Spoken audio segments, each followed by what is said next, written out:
क्या लिखेंगे बेटा 15, क्या लिखेंगे 6, फिर क्या लिखेंगे 1। हाँ जी लिख लो जल्दी से।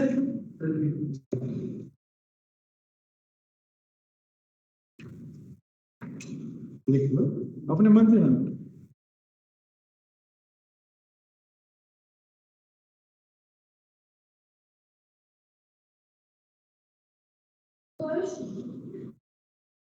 मानस मेहता, श्रेय राणा, अभिनव सिंह, अमित कुमार सिंह,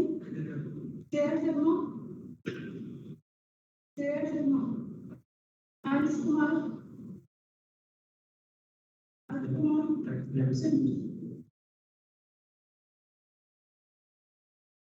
आयुष रंजन, चंद्रा, सात्विक मनोजा, रोहित, अमोल,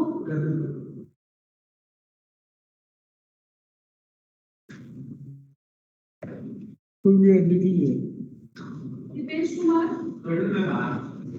प्रसाद, रिद्धि, नौरस, रिद्धि जगसिंह, ऋषिकेश्वर, देवशीष, श्रेष्ठ जैन, गौरव कुमार, समर्थ, हर्ष आनंद,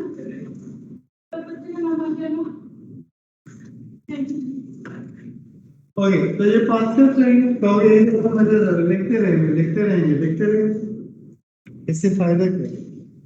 इसका फायदा ये है this is the first a plus b raised to the power 0 is equal to 1 होता है 1 लिखो a plus b raised to the power 1 यहाँ पे देखिए is equal to क्या लिखा जाता है a plus b इसका कोएफिशिएंट 1 इसका कोएफिशिएंट 1 देखो 1 1 लिखा हुआ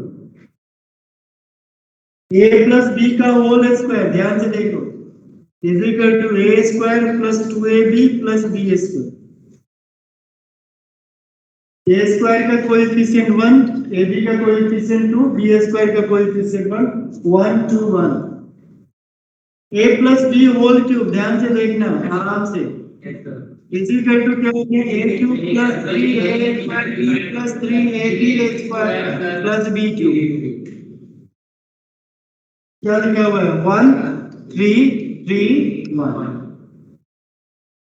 अब अगर मान लो कोई मुझे कहता है कि a plus b raised to the power 4 लिखो क्या लिखूंगा a raised to the power 4 यहाँ पे क्या लिखूंगा a क्यूब b तो 4a क्यूब b हो जाएगा यहाँ पे क्या लिखूंगा a स्क्वायर b स्क्वायर कुछ पैटर्न पकड़ने की कोशिश करना फिर यहाँ पे क्या लिखूंगा a b क्यूब फिर क्या लिखूंगा b raised to the power 4 तो क्या हो जाएगा a plus b raised to the power 4 क्या हो जाएगा expansion a raised to the power 4 4a cube b plus क्या हो गया 6a square b square plus क्या हो गया 4ab क्यूब प्लस क्या हो गया b raised to the power 4 कुछ पैटर्न समझने की कोशिश करनी है बस हम लिख रहे हैं इसके साथ आ जाएगा a raised to the power 5 यहाँ पे आ जाएगा a raised to the power 4b यहाँ पे a cube b b square यहाँ पे क्या हो गया a स्क्वायर b क्यूब यहाँ पे हो गया a b raised to the power 4 b raised to the power 5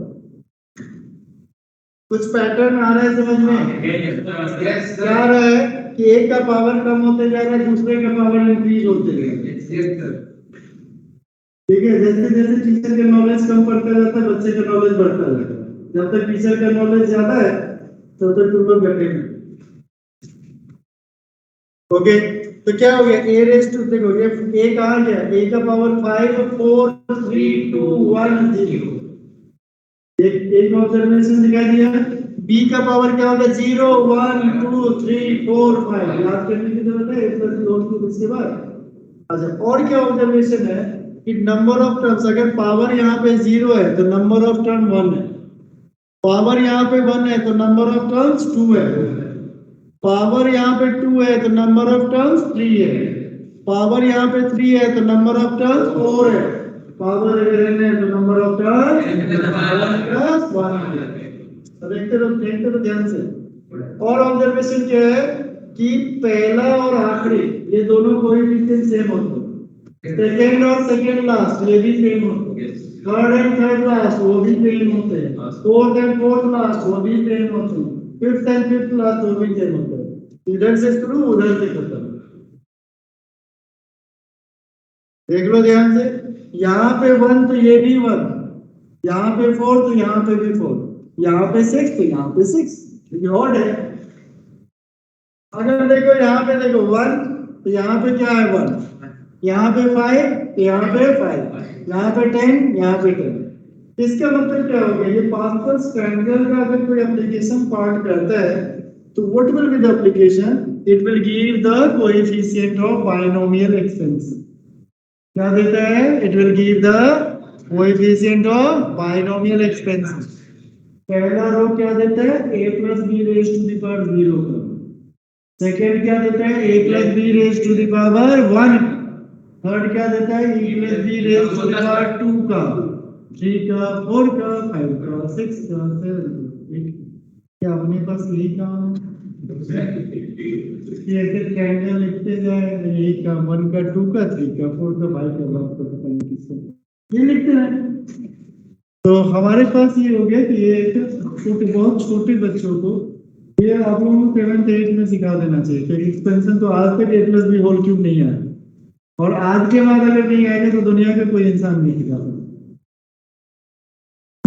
a plus b का whole cube, a cube plus 3a square b plus 3ab square plus b।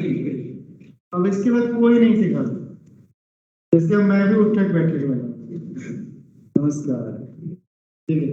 तो हमारे पास क्या हुआ, इसमें दो तीन बातें आपको जो क्लैरिटी के साथ समझ में, जो दिमाग में आया, जो हमने ऑब्जर्व किया कि in the binomial expansion to there is two term, एक का एक्सपोनेंट जो होता है धीरे धीरे कम होता है और दूसरे का एक्सपोनेंट ज्यादा होता है, एक का ढलता है एक का चलता है।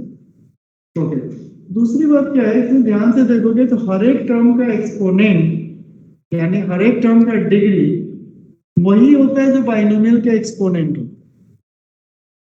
यहाँ पे देखो अगर पावर 2 है, ध्यान से देखो, तो इस टर्म की डिग्री 2 है, इस टर्म की भी डिग्री 2 है, इस टर्म की भी डिग्री 2। कैसे डिग्री सेकेंड टर्म की 2 है बताओगे,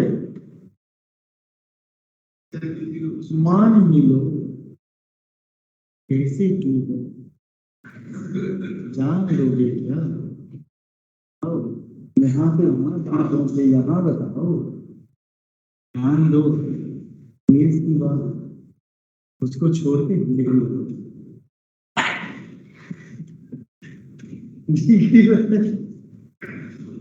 मैंने कहा यहाँ डिग्री बताओ, मेरे को दिखा दो वहां, मैं देखूंगा,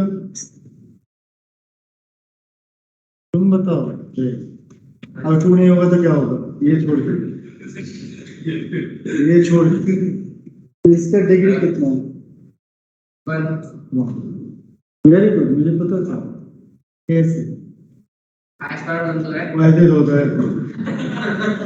आई पावर वो तो है किसका, अरे इसमें अभी को कांस्टेंट मान लेंगे, इवन में एक कांस्टेंट मान लिया, घर की कैसी है, कहीं लिखा हुआ है कांस्टेंट है सर मान दो सर, तो मैं मानने के लिए तो तुमको हम कुछ भी मान लो। हां सर ठीक है, हां इसका मतलब है पत्थर मार के नहीं, तुमको पत्थर मार के मैं सिर्फ सब मान दूंगा, ये ऐसा तो होता है। हां सर ठीक है, दोनों वेरिएबल है सर, हां डिग्री तो एक टर्म में निकालोगे, दोनों के टर्म में ये मुझे समझा रहा, तुम बताओ ना तुम क्या सीख के आए। सर बने मैं कह रहा हूं नहीं, जितने भी वेरिएबल होते हैं उसके एक्सपोनेंट का सम होता है, वहाँ पे जितने वेरिएबल इन्वॉल्व होते हैं ना उसके एक्सपोनेंट का सम होता है, एक्सपोनेंट का सम होता है, एक्सपोनेंट का सम होता है, एक्सपोनेंट का सम होता है, एक्सपोनेंट का सम होता है, इसलिए एक्सपोनेंट का सम a में 2 डिग्री, a में क्वाड्रेटिक है, b में भी क्वाड्रेटिक है, लेकिन हर एक टर्म की डिग्री की अगर बात किया ना तो पहले का डिग्री अकेले है तो 2 है, यहाँ पे a का 1 b का 1, तो दोनों का डिग्री का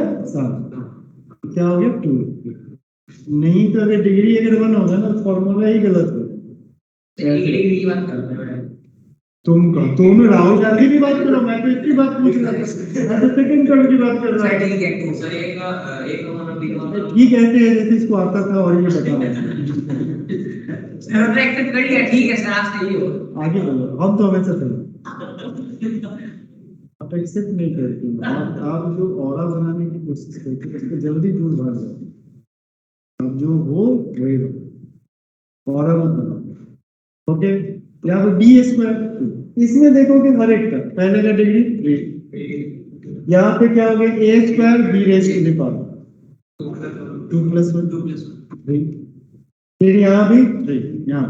तो कोई भी आइडेंटिटी जब लिखते हो वो सही लिखते हो या गलत लिखते हो उसको चेक करने के लिए करो, क्योंकि ये अभी बहुत छोटी बात है। एक ही बार स्विच करेगा कैलकुलेशन में ना तो उस समय लगेगा एकदम दिमाग खोना शुरू हो जाएगा। तो वहाँ पे चेक करने का तरीका है, कोई टर्म मेरा गलत हुआ या सही हुआ तो हर एक टर्म की डिग्री जो होगी सेम होगा और यहाँ पे जो एक्सपेंशन। अब आ जाते हैं बाइनोमियल एक्सपेंशन। पास्कल स्टैंडर्ड को हम लोग थोड़ा सा मॉडिफाई करें तो आप लोगों को देखिए बाइनोमियल एक्सपेंशन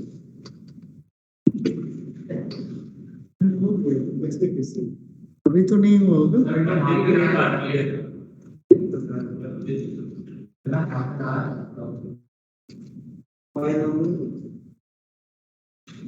अब यहाँ से जो है जो बातें हमने बना उसके बाद धराधर शुरू हो जाएगा। यहाँ से देखो तुम्हारे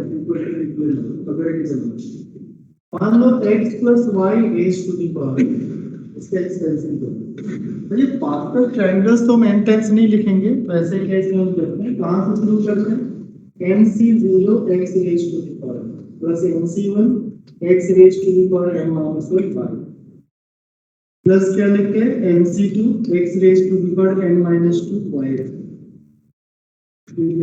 प्लस क्या लिखेंगे nc3 x raise to the power n minus 3 y की।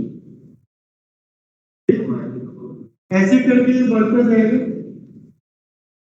आखिरी वाला क्या हो गया nCn y raise to the power.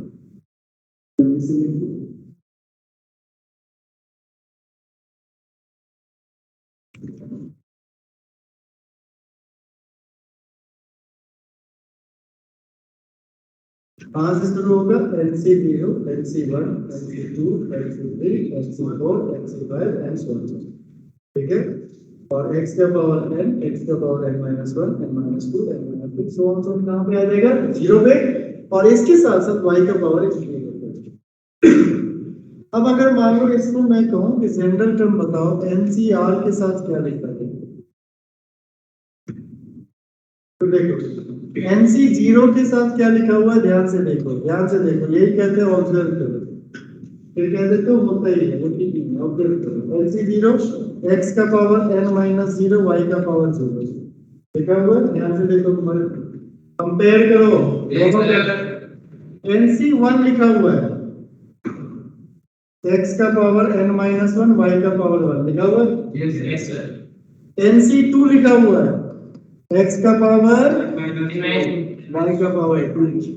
NCR लिखा हुआ है x का power n minus r y का पावर। जैसे 1 2 3 के लिए होगा वही r के लिए होगा, इसमें कौन सा तो चलो।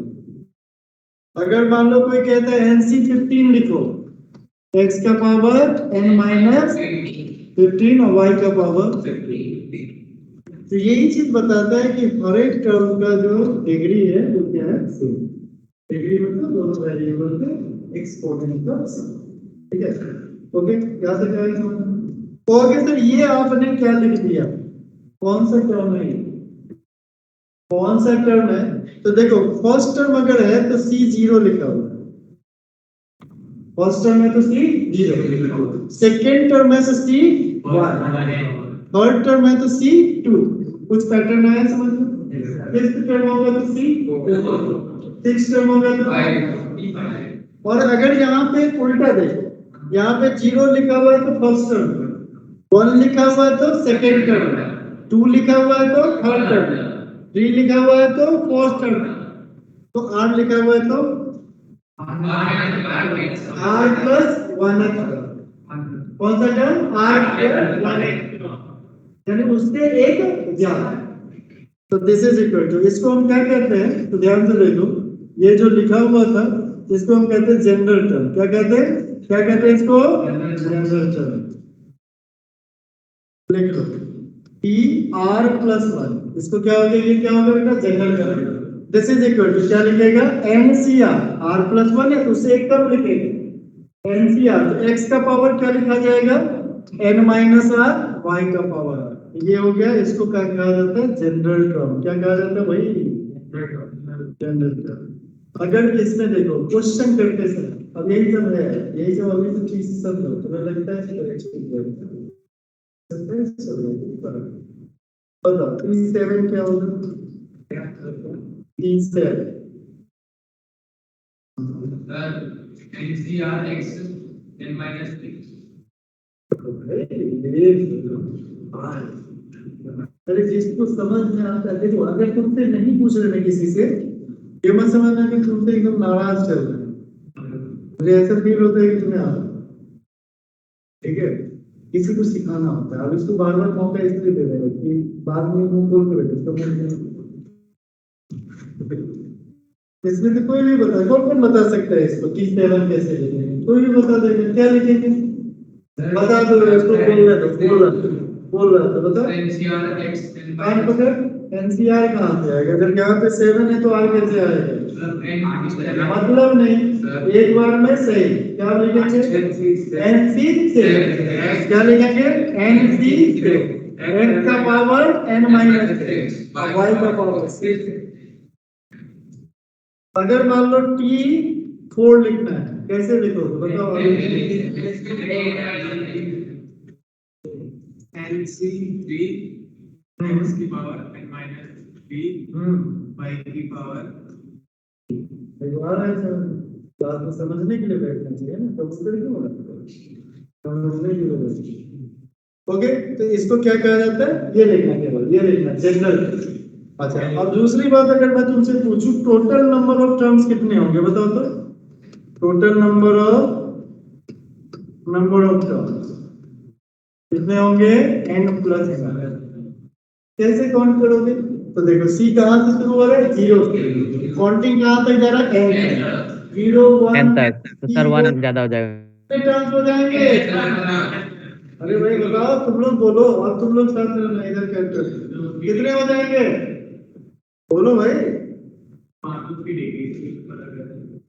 यहाँ पे 0 1 2 कहाँ पे n देखते होंगे, याद कर लिया। अगर इसकी डिग्री है ना तो नंबर ऑफ टर्म्स क्या होता है? n plus 1। दूसरा विजुलाइज कर लिया कि सर 0 1, तो यानी 0 पे काउंटिंग शुरू हो रहा है, तो कितने होंगे total number of terms? n plus 1। बहुत बढ़िया, ठीक है, जल्दी से लिखिए अगला। तीसरा पॉइंट इसमें प्रॉपर्टीज में आता है। तीसरा point, the degree of each term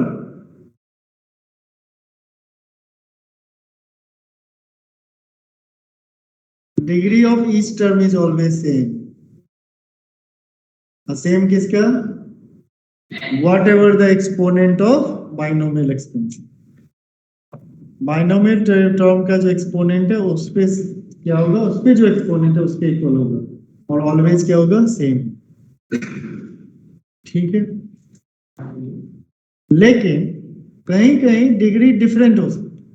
उसके केस में क्या होगा? एक जो होगा वो कांस्टेंट, क्या हो जाएगा? एक कांस्टेंट। अगर दोनों वेरिएबल होगा डिग्री सेम, तो हम ये कहते हैं 1, अगर मान लो वहां पे अंदर में दोनों 1 प्लस x है, 1 को भी एज ए वेरिएबल सपोज करके चले ना, तो अगर मान लो x स्क्वायर लिखा हुआ है और उसका पावर 10 है, तो 1 का पावर 8, वैसे करके डिग्री काउंट, ठीक है ना, वैसे करके डिग्री काउंट। अच्छा, अब यहाँ पे बहुत इंटरेस्टिंग बात है, उसके अगली बात, मिडिल टर्म फाइंड करो। देखो, the middle term of the binomial expense,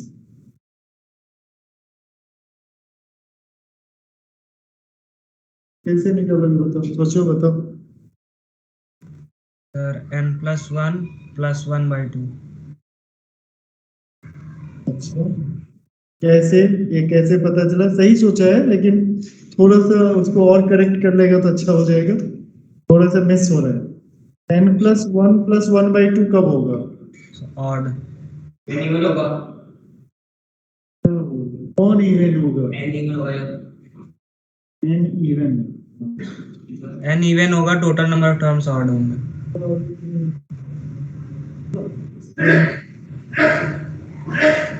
बोलो तो है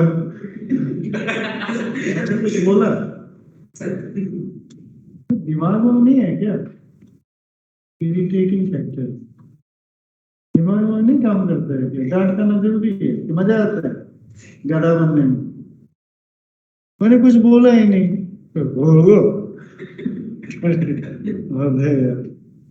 तो यहाँ पे डिपेंड करता है, जब अपन मिडिल टर्म निकालते हैं तो उस पर डिपेंड करता है उसमें एन क्या है। ठीक है, एन क्या है उस पर डिपेंड। एन के साथ दो बात है, एन या तो इवन हो सकता है या ऑड। एन अगर इवन होगा, एन प्लस वन क्या होगा? ऑड। और देखो ये 5 दिखाई दे रहा है, ये 5 नंबर दिखाई दे रहा है, ये ऑड है।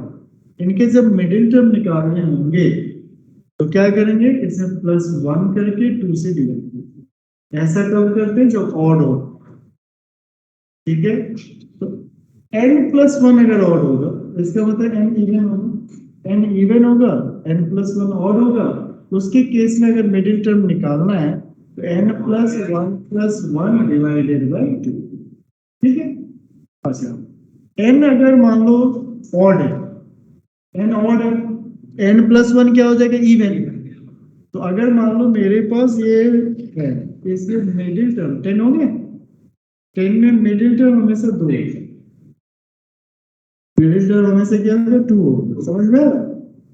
मिडिल टर्म 2 अगर इवन नंबर होता है तो तुम लोग मीडियन वगैरह निकाले होंगे। एक तो होता है n बाई 2 और एक बाई क्या होता है? क्या होता है? n बाई 2 प्लस 1 है।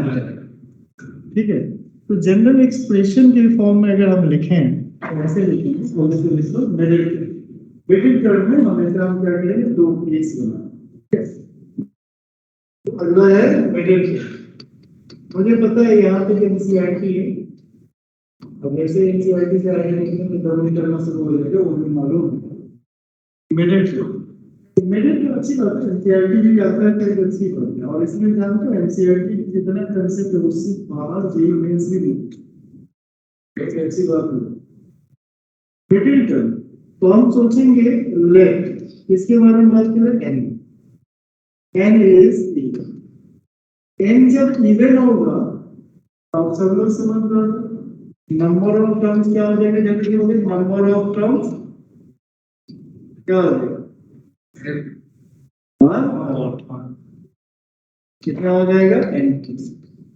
तो therefore the middle term is, therefore the middle term is n plus 1 plus 1 by 2 is equal to n by 2 plus 1h। Calculation करो ना, n plus 2 divided by 2 पे n by 2 plus 2 by 2 पे क्या होगा? n by 2 plus 1h। इसको हम लोग क्या लिखेंगे? ऐसे लिखेंगे t n by 2 plus 1h term is equal to nc n by 2 nc n by 2 x raised to the power n minus n by 2 into y raised to the power। ऐसा for example अगर देखना चाहो, जैसे मान लो x plus Y raise to the power मान लो 12, इसका तुमको मिडिल टर्म लिखा, टोटल नंबर ऑफ टर्म्स कितने हो गए? 30। इसका मिडिल टर्म कौन सा हो जाएगा बेटा? 7 का। तो अपने को डायरेक्टली क्या निकालना है? t7। t7 is equal to क्या हो जाएगा? 12 से 6 x raise to the power 6 y raise to. इतना ही करना, इसमें इतना लग रहा है, लेकिन बाकी देख लो, अगर इसका एक्सपोनेंट 12 हो गया तो नंबर ऑफ टर्म्स क्या हो गया? 13 हो गया, तो मिडिल टर्म कौन सा टर्म है? 7 टर्म। तो अपन ने 7 टर्म डायरेक्ट निकाले, t7 इज इक्वल टू 12 से 6 x raise to the power 12 minus 6 and y raise to the power. Is it okay? Is it okay? अगर मान लो हमारे पास n अगर ऑड है, इसमें इतना हम बताते नहीं, n is odd, n is odd, तो नंबर ऑफ टर्म्स क्या हो जाएगा? जल्दी से बोलो। नंबर ऑफ टर्म्स तो n प्लस 1 होगा, व्हिच इज ये हमारे पास इवन। ओके, तो इवन में दो टर्म मिडिल टर्म है, दिस डिवाइडेड बाय 2 प्लस 1 एक होगा, तो there are middle terms are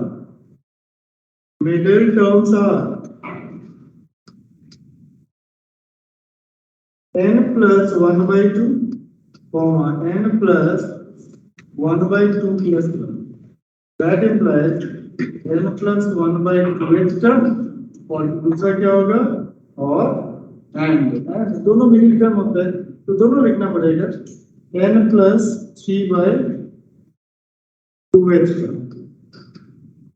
ठीक है एलसीएम लेने लिया और एलसीएम लेकर कैलकुलेट कर दिया जल्दी अपने से करना क्या देखिए number of terms is n plus 1 which is ठीक है तो उसका मिडिल टर्म क्या होगा इवन अगर है तो क्या होगा n plus 1 by 2 और n plus 1 by 2 plus 1 term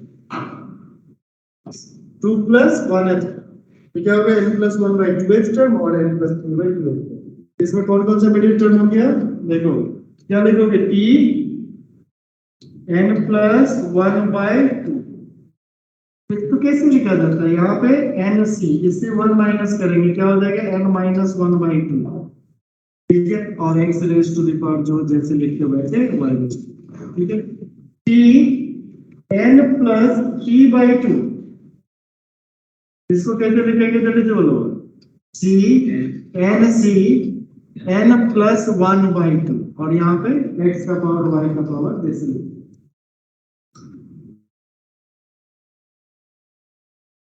n to z will take the first row of the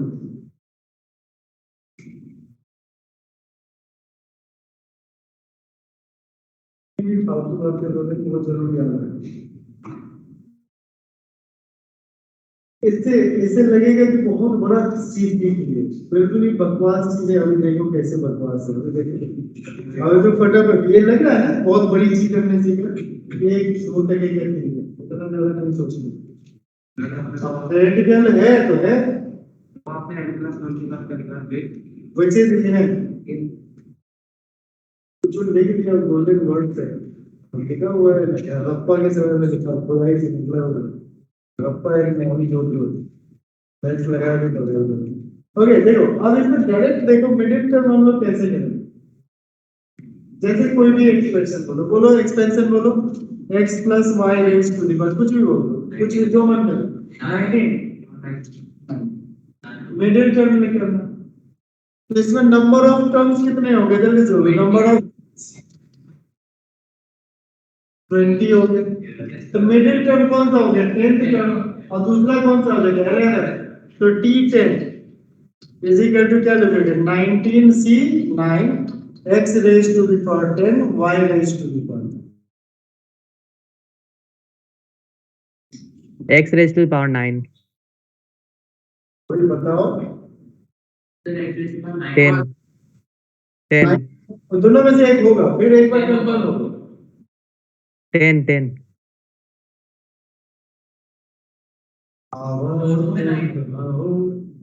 9 जंगल में जो होते हैं पता है जंगल के किसी कोने में आवाज आ जाता है ना सारे हुआ सुनते हैं वहां से 10 आवाज है 9 आवाज यहाँ से 9 क्यों उसको पता नहीं क्या है उसको टीचर ने गलत लिखा है ये बताना वाह 9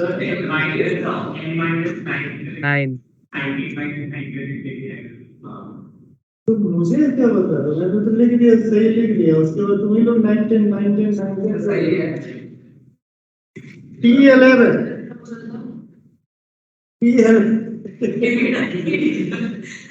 कुछ लोग इस क्लास में बैठ नहीं है तो क्या हो जाएगा जल्दी से बोलो 10 x raised to the power 9 X is 9 y raised to the power 10 9 y raised to the power ठीक है क्या लिखते हैं x raised to the power 19 minus 6 और y raised to the power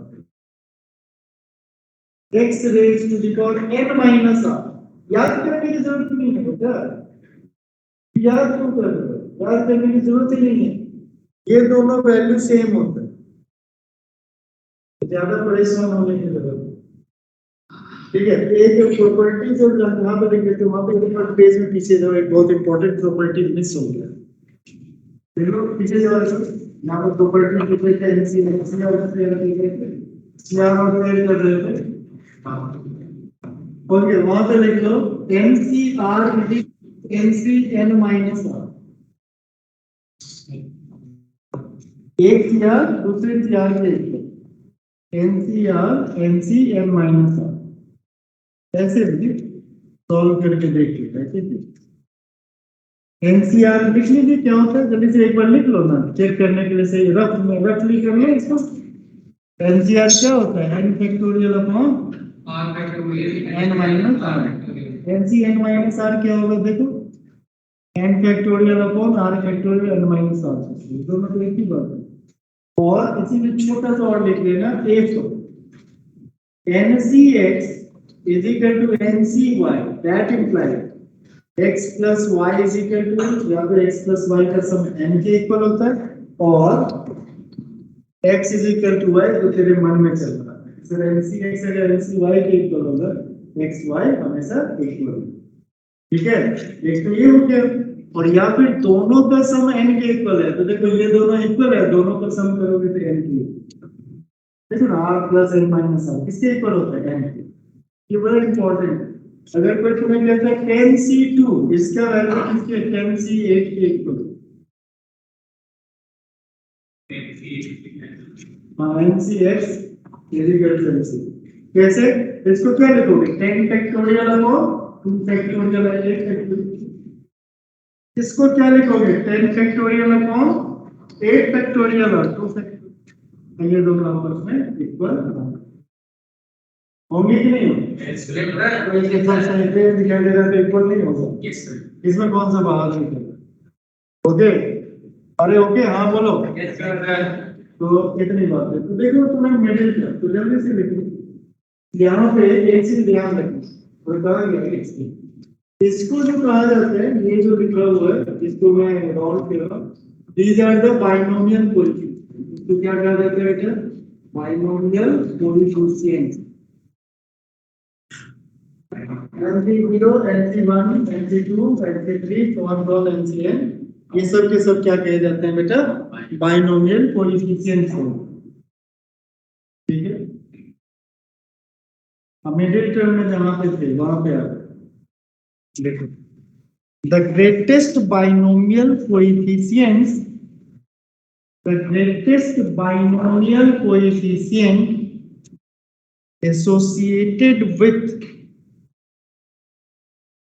associated with middle term।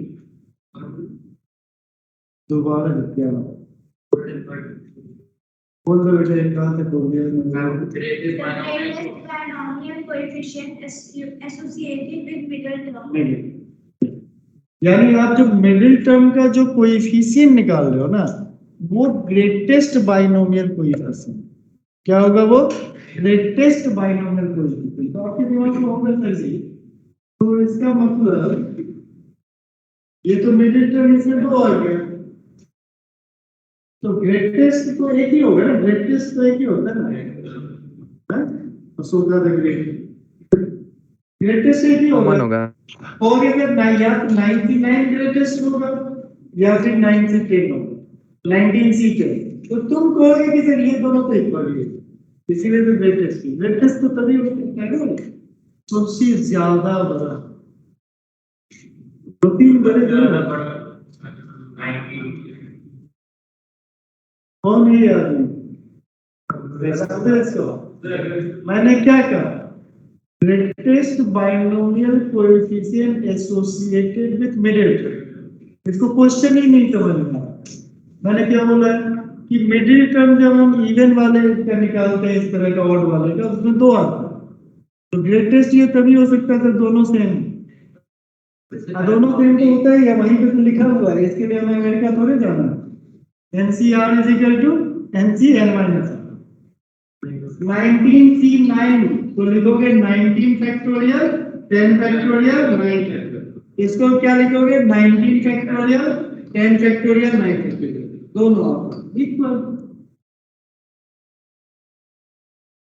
समझा?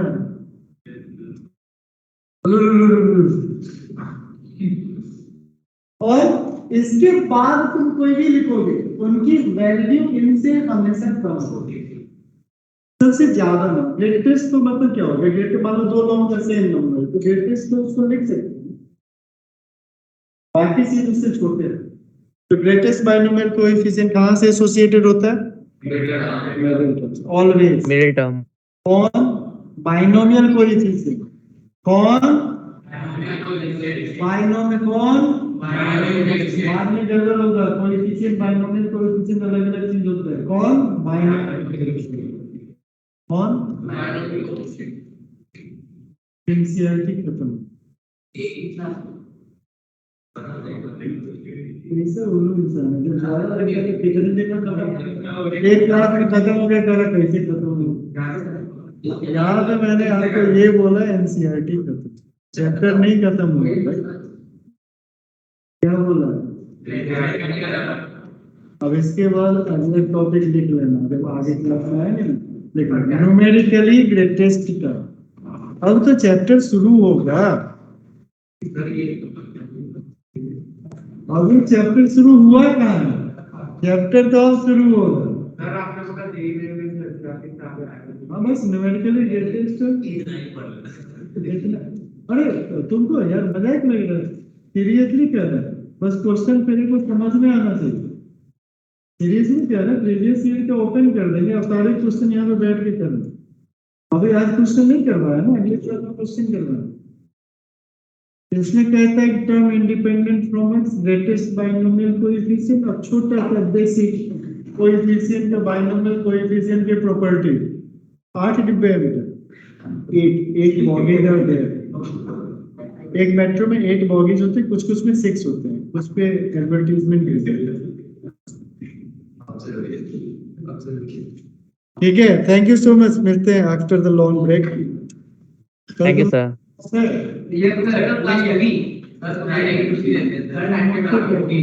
Thank you sir. Question के जवाब कहीं क्वेश्चन होता है? मैंने तुमसे क्वेश्चन पूछा, कल क्लास है, तुम पूछ रहे होगी भाई, मैं भी क्वेश्चन ही पूछ रहा था भाई। Thank you sir. कौन है ये आदमी यार, इसको बचाओ यार। Thank you sir.